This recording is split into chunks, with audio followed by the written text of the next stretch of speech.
Hello,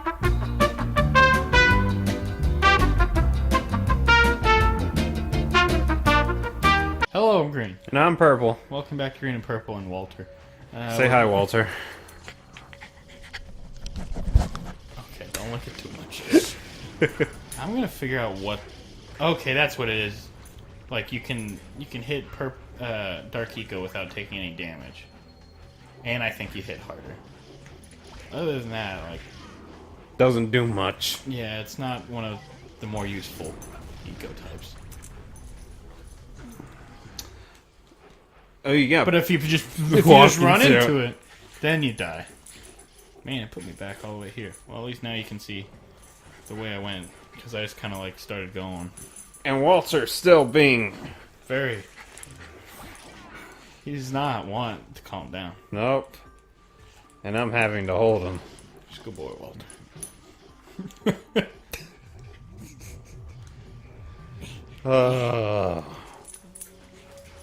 It's a puppy. Please, boy. Oh, goodness. Walter, calm yourself.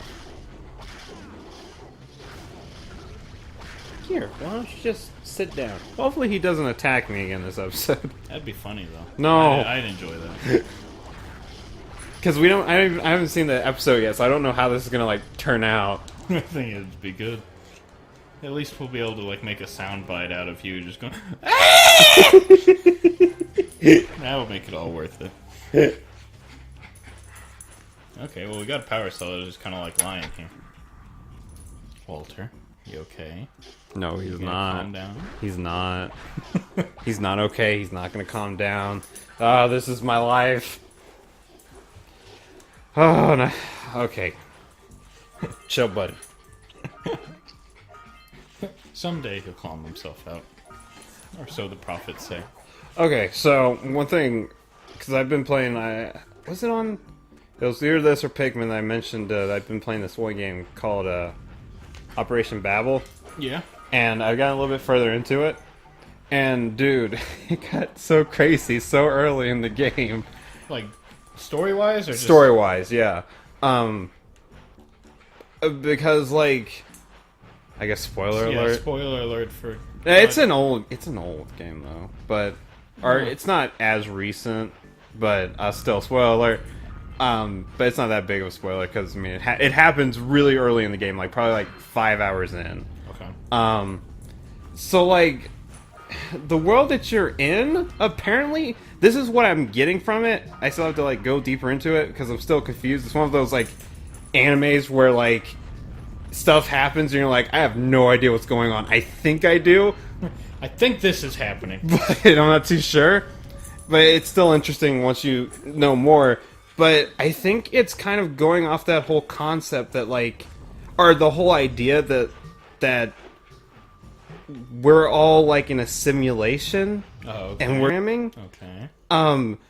Because, like, there's this dude that, like, basically, it felt like he destroyed the Where area. did this come from? I have no idea. Okay, There you go. I'll take it.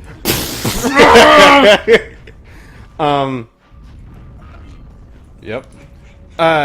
He, like, did some weird stuff, and then, like, the basically the city that you were in got destroyed, but it was, like, by how one of the characters said that the city was already destroyed, and they had just, like, designed it to look better.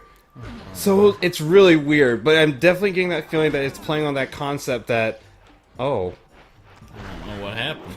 it's playing on that concept that, like, we're all in a simulation and we're not people. Because, like, this one girl, she got killed, I guess, but, like, not in the normal way. It felt like the way she got deleted. It felt like she got deleted. Oh, okay. Like, she was a program and her code got broken. And it's just really weird. It's really interesting, and I like where it's going. It's strange. Yeah, but it's really strange because, like, I have no idea what's going on. What is this? The city was already destroyed? What? It's like, you remember the ending of Bioshock Infinite? Oh no, don't give me. I like Bioshock Infinite. Oh, I don't yeah. like its ending very much. Mainly, like, I understand it now and I, like, get it. But, like, at the time, like, I don't think it does a good job of explaining itself. Yes. And I think it, like, puts too much on you at once. Uh, Because, like, throughout Bioshock Infinite, it, like, introduces a lot of its, like, ideas to you. It's like, oh, there's multiple universes, and, you know, you can see through them with these tears, and, like, oh, you went to this other universe, and, like, how do you kill those guys? I think, he's dead. but then, like, in the very end, it just kind of tries to just dump a bunch of stuff on you at once. There you and go. doesn't give you enough... Information. Yeah, it doesn't give you enough information or enough time to, like, process it all. So you're just, like, left at the end of the game just, like, going, like, what? I think that's all you have to do. I want to say there was something else with this. I thought you did. I thought you did something else with these. I guess I'm probably just wrong. And I don't want to spend the whole episode just standing next to this thing. It's like, no, you're supposed to punch it! But yeah, like, I mean, I don't want to spoil Bioshock Infinite, but it's just like, the climax of the game is probably the weakest part in my opinion. Like, Yes. everything leading up to it's really good, but then just like the climax and the ending, you're just kind of like, what? And again, like, whenever I went back and played through Bioshock Infinite a second time, I enjoyed it a lot more just because it's like I knew everything going in, so I could see things. I was like, oh, okay, I get that. But you kind of have to judge a game off of, like, the first time you play it, and yeah, just the first time I beat it, after I was done with it, I was just like, what? What? Dude, what? Oh goodness. Oh, what? There you go. Go. But You gonna come down? the battle system, Operation Babel. So far, it's been actually very tame. Oh, yeah. Especially for a dungeon crawler, because most of the time in dungeon crawlers, or at least the ones I play, the RNG is stacked against you. Yeah, I guess that... Well, because most dungeon crawlers still do, like, random encounters, right? Yes. Which is something I'm not a huge fan of. Like, I don't like random encounters very much. But I think they can be done right. What do you think about random encounters, Caleb? I'm perfectly fine with them. But that might just be because I play a lot of games that use them. Right. I mean, like, in, like, Hyperdimension Neptunia, like, it does the thing where, like, you're on the field, and then you can see one enemy, and when you get into the fight with the enemy, then more enemies show up. Right. So, not random, but, like, Oh, so, like... You there's, know... like, enemy... You know when you're gonna get into a battle. Yeah. I'm talking about, like Pokemon style, where it's just like you're walking and then all of a sudden it's like... I'm okay with it, but there are some, like, games I play that like that it does get annoying. Especially I think when it's just, like, about, like, not making it too high. Yes. You know? Like, because if your random encounter rate is, like, super high, and you're constantly just being, like, just, like, walk 5 steps, just... It's like... Good. This is what I wanted to do. I mean, at least in Pokemon, like, you know when. No, Walter, not this again. Like, most of the times there's ways you can go where you don't get to the random encounters, you know? Yes. Since it's only in the tall grass. Mm-hmm. But then you have, like, games like old school Persona where it's just like, you know, they could come at you out of nowhere. And, yeah, I'm not a huge fan of that. So, like, how does the battle system work in Babel? Okay, so it's like your standard... Let's see how to think of it. Have you ever played Phantasy Star? I have not. Probably old school Persona then. Okay. So basically, it's unique. Well, I guess it's just a little different because most games I play, you can only have a team of 5, but in Operation Babel, you have a team of 6. Okay. And So is it just like 2 rows of 3 then, or? Yeah, 2 rows of 3. And then you have you and the enemy, but the enemy... I've gotten to fights where, like, the enemy has 7 rows, each one filled with 4 guys. Oh my But most of the time, if that happens, then the enemies are like super weak. You can take them on like one smack. No, it's just 7 bosses. Oh yeah, pretty much. Oh yeah, that's another cool thing that I like about it. Whenever you get into an encounter with an enemy, with enemies, and you defeat them, it raises this like threat level, and then when it gets too high, then basically it increases the chance that a mid boss can pop up. So, like, the more enemies you fight, the, like, better chance you have of getting to a mid-boss, or? Mm-hmm. Well, you have to get to a certain threat level for it to have a chance to pop up. Right. But once you get to that level, like, it could pop up. And the enemies also get stronger, which I actually like that. It's an interesting concept, and it... Although, and if you're wondering, like, I see the bad part of it, but if you run away from a fight, it lowers the threat level. So if the enemies, so you can get it down if you like, don't want to fight the mid boss, or if you feel like the enemies are getting too difficult. Okay. So I like it because it's a nice way to, like, if you feel like the fights are getting too easy, just fight a few more encounters and they'll get more hard in difficulty and more fun for you. But if you ever feel like you need to pull back, you can do so. And whenever a mid boss shows up, the person that's basically your navigator, they'll ask you if you want to fight them or run away. So you don't have to fight them. If they show up, you can just run, and you don't have to deal with them. Oh, so it doesn't force you.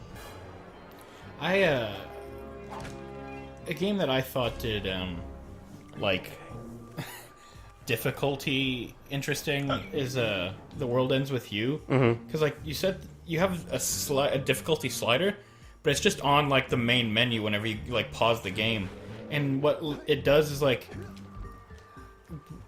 if you turn the difficulty up in the game, it gives you more XP and, like, bonuses and stuff. Yes. So it's like, you can just play the game at the normal difficulty, but you'll actually, like, it'll actually start getting harder at the easy difficulty, because you won't get as much XP or anything. Oh, that makes sense. And, like, it's harder to, like, pass areas, so it's, like, almost easier after a certain point to turn up the difficulty. I don't know, it's really weird. It's a weird system. I died. It's okay. Hi, Walter. Here, we'll finish up getting the stuff in here, and then we'll call it for today. Another interesting thing that I found about Operation Babel is its magic system. Believe it or not, it's very D&D-esque. Oh, really? Yes, like So you have like weapon slot or spell slots. Yeah, you have like a spell slot, but okay, it's different in that like you can't use like a spell slot in the level 1 and like go up to level 3 and make it stronger. Like you have a spell slot and like you have 3 spells that you can use for it, and so you can use a combination of those 3 spells like 5 times before you run out of slots, and so on and so forth. So I thought that was interesting. I've never played a game that... Yeah, D&D's kind of usually, like, the only one I see that does, like, spell slots. Yeah. But I like it. Because, okay, I'll admit, guys, I do not like D&D's magic system. It's very restrictive. Yeah, I don't like it. It's, and especially the spells, because it feels like a lot of the spells are completely pointless, and not useful, like, ever. Like, I got so many spells where I feel like I'm never going to use this, and I never did. There you go. But I like how Operation Babel does it, because, I mean, you know, the spells are your standard JRPG spells, so... Right. They're useful. Oh my goodness! Yeah, the problem with D&D spells is, like, so many of them are, like, very specific. So it's like... On the one hand, you can be like, oh, well, it's up to the dungeon master to, like, make use of all of the different mechanics. It's like... But I don't think you really could, like, incorporate situations that would use all of them. You know what I mean? Yeah. Like, some of them are so, like, bizarre and unique that if you had a campaign that would, like, allow you to use all of them, like, it's almost a sign that your campaign is too wide. You know what I mean? Yeah. I'm not a fan of this area. Nope. It's not my favorite. It's got like infinitely spawning enemies in some places. I don't like it. It's not my favorite Jak and Daxter area. Will you stop? And you got ice physics like all over the place. That's why it's not good. Oh, he doesn't have a shield. There we go. See? Yeah, you have to go kill all of them, I think. Okay, we'll get his ready to go. And then the last thing I want to say is that one of my favorite characters that I have is like a beast tamer. Mm-hmm. So I can just randomly have her. If I see an enemy, I'm just like, you make a contract with them, and then they're basically on your team. Right. I was like, awesome, because there's this one enemy. It's just this giant toad, and it has the chance to like eat one of your members, and then they're like they're not dead. They're just like, I guess, grappled out of. They can't do anything. Okay. They're like captured. So like I made a contract with it, and then he just ended up like eating many of the enemies, and they couldn't do anything. I was just wiping them all out. That's interesting. Yeah, so I feel like obviously there are some enemies that you can't make a contract with, like right. bosses, but like besides that, it's pretty any enemy that you want to make a contract with, go for it. So you can have so you can have a team of 7, and the enemies are fairly level too. Like they're not the type that like when you get in to deal with them, they like die in one hit. Like no, their stats are good. Their stats are helpful.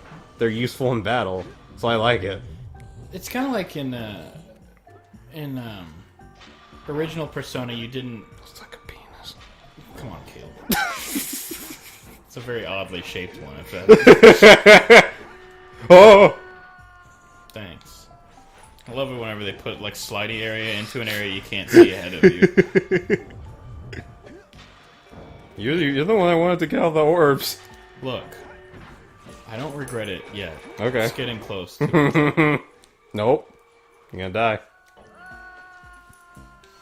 Let's try it again. Let's try. I just want to like get all.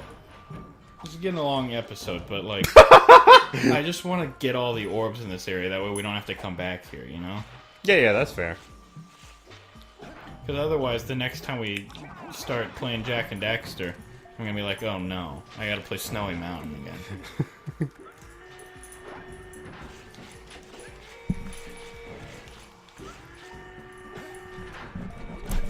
No. Walter. Sorry, guys. I don't know how that'll pick up on the mic. I hope it's just like us talking, and then all of a sudden, just out of nowhere,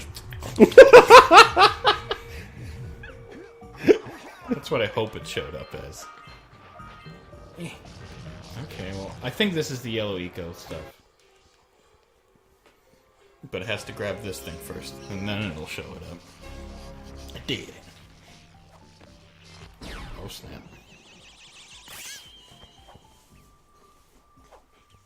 Okay, let's get back up there. I think that's most likely where, like, the last of the... Okay, is that the only way out the way I came in? Maybe. I think so. Let's go back down there. Because we only have one more. Okay. Open the Okay, yeah. Well, at least it does me the courtesy of telling me I need to go open that one frozen crate. That would be a Super Mario 64 thing where you'd, like, go to the level and, like, the clue would be like, it's on ice, Mario! Thanks! It's like, wow. I know exactly what to do now.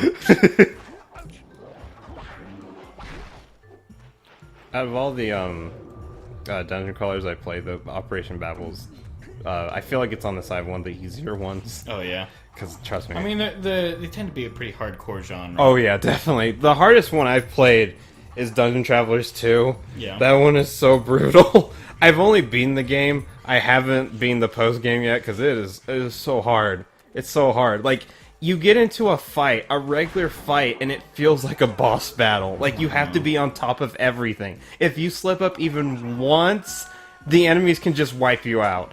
And I guess the counter to that is, like, you can save whenever you want in the game. Mm-hmm. But, like, it's still so hard. It takes so much out of you just to get through one area in the game. Especially considering that, like, you can just walk through a door, and then it's a one-way door. And on the other side of that one-way door is basically an FOE mid-boss that can kill you in, like, one hit. It's interesting, because, like, both... Me and Caleb both like challenging games, but we don't like the same kind of challenging games. Yeah, like, I don't like dungeon crawlers, and he doesn't like, you know, like Dark Souls style games. Hey, I did it. Sweet. Now we don't have to come back here next time. I got all the orbs. I got all the cells. And I think we already talked about this, and I think we said that it's because, like, in my case, like, you have time to think about stuff and plan things out, while in yours it's more quick time. Right. Like, it's more instinctive, impulsive. Yeah, and I just don't like how most dungeon crawlers are really grindy. Because, like, the whole thing is, like, if you get to an area and it's like, you can't beat, it's like, okay, go grind for a while. And I find that boring. But, you know, it's just a different perspective. Okay, all the dogs are going crazy, so I guess we're done for the episode for today. Bye, everybody. See ya!